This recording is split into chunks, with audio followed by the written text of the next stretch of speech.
खरगोश और कछुए की साइकिल रेस।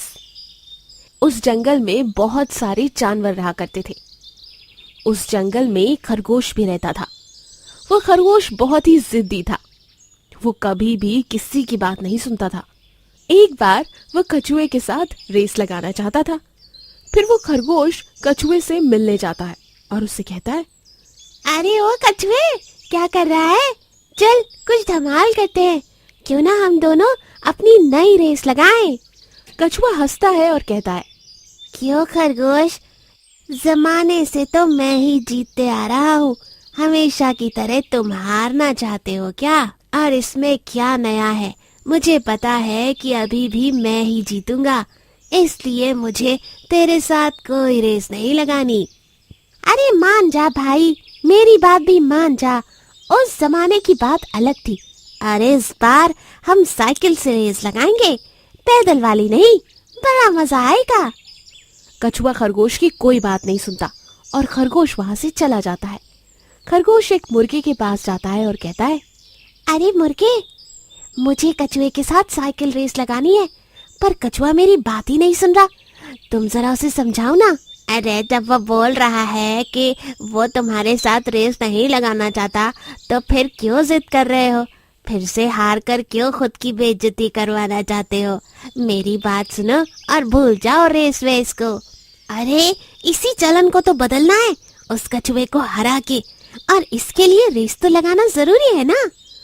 खरगोश मुर्गे की भी कोई बात नहीं सुनता और उसे कछुए को समझाने के लिए भेज देता है।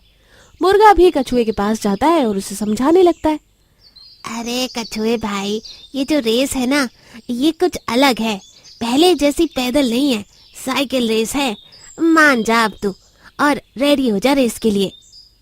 कछुआ रेस के लिए तैयार हो जाता है। रेस के दिन जंगल में बाकी सारे जानवर भी रेस देखने के लिए आते हैं। कछुआ और खरगोश अपनी साइकिल पर सवार होते हैं और थोड़ी ही देर में रेस चालू होती है। कछुआ धीरे धीरे आगे बढ़ने लगता है। खरगोश भी उसके पीछे पीछे रहता है। इस बार खरगोश को पूरा यकीन था कि रेस वही जीतने वाला है।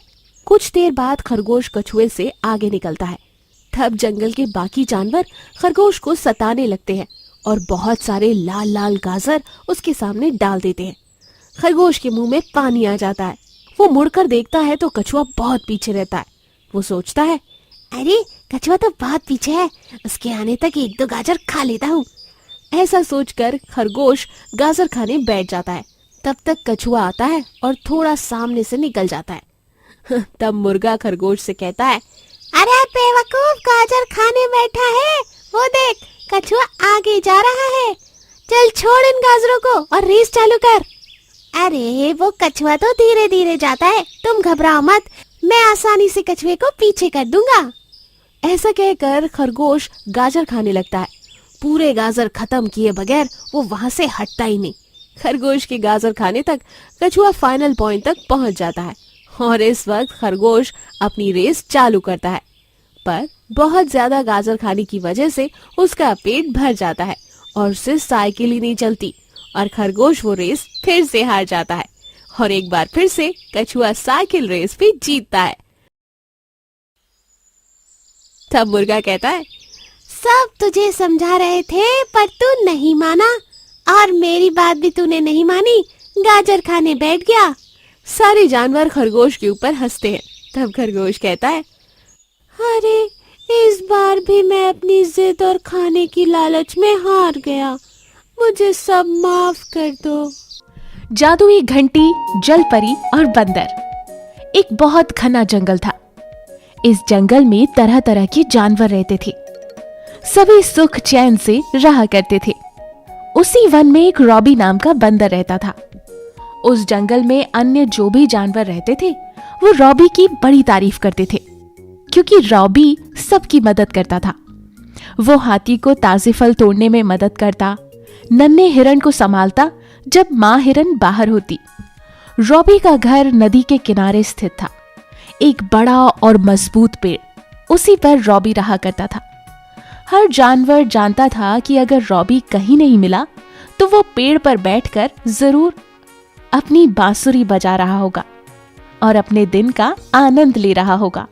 ये रॉबी के बारे में एक और विशेष बात थी कि वो अपनी बांसुरी पर मधुर धुन बजाया करता था। जब भी वो बांसुरी पर धुन बजाता, देखते ही देखते जंगल के सारे जानवर रॉबी के चारों तरफ एक घर बनाकर नाचने लगते। कोई सीटी बजाता रहता तो कई जानवर सुरीली आवाज में गाते रहते। सभी जानवर उसकी बांसुरी का आनंद ले रहे होते हैं और संगीत का आनंद लेने के बाद सारे जानवर घर वापस चले जाते हैं।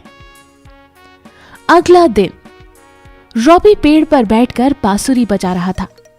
तभी अचानक से उसे किसी की चीख सुनाई पड़ी।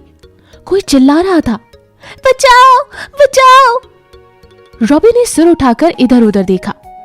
एक मछली जाल में फंस गई थी और चिल्ला रही थी।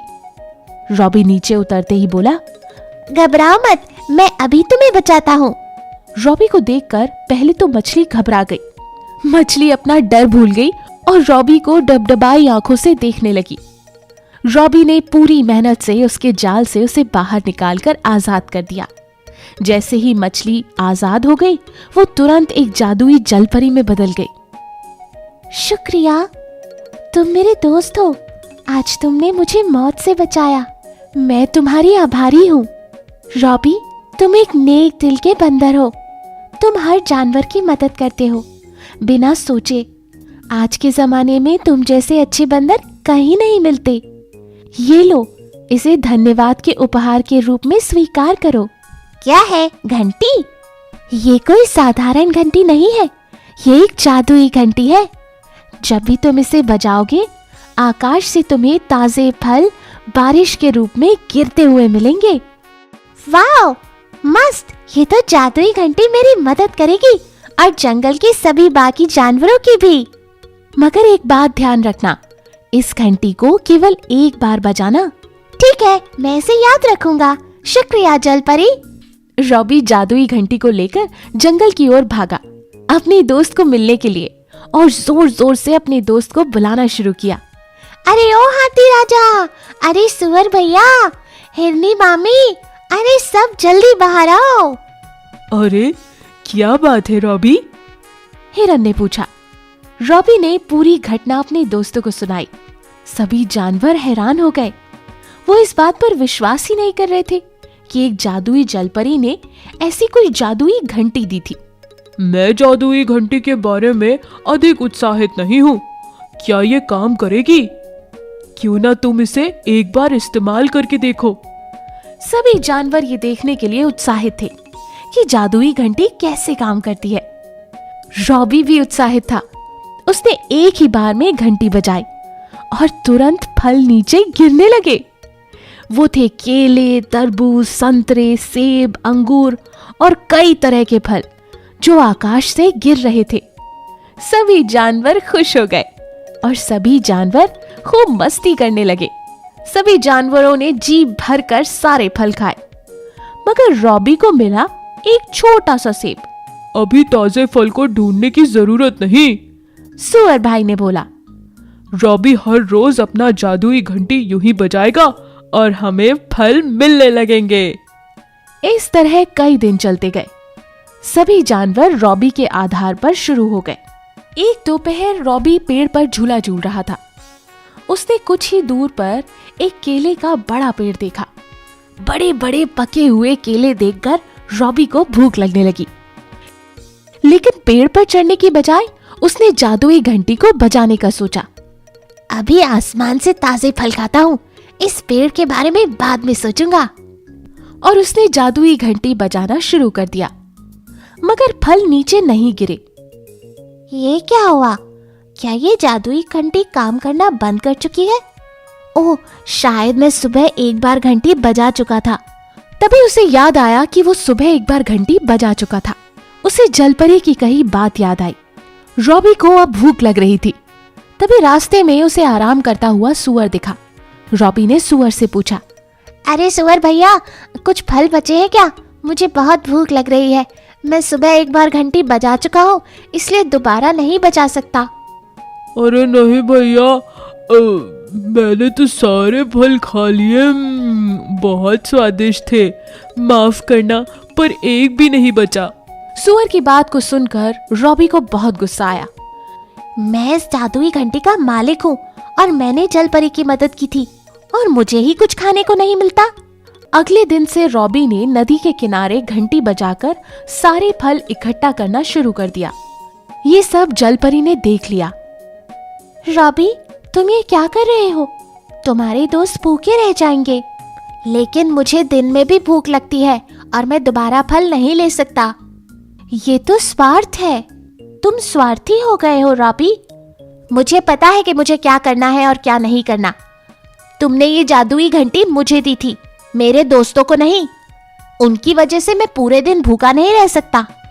तभी सारे जानवर रॉबी के पास आते हैं फल मांगने के लिए। मुझे क्षमा कर दो दोस्त, घंटी काम नहीं कर रही। मैंने कितनी बार इसे बजाया मगर ये काम ही नहीं करती, फल आते ही नहीं। सभी जानवर उदास हो गए। किसी ने बंदर पर शक नहीं किया और सब वापस अपने घर चले गए।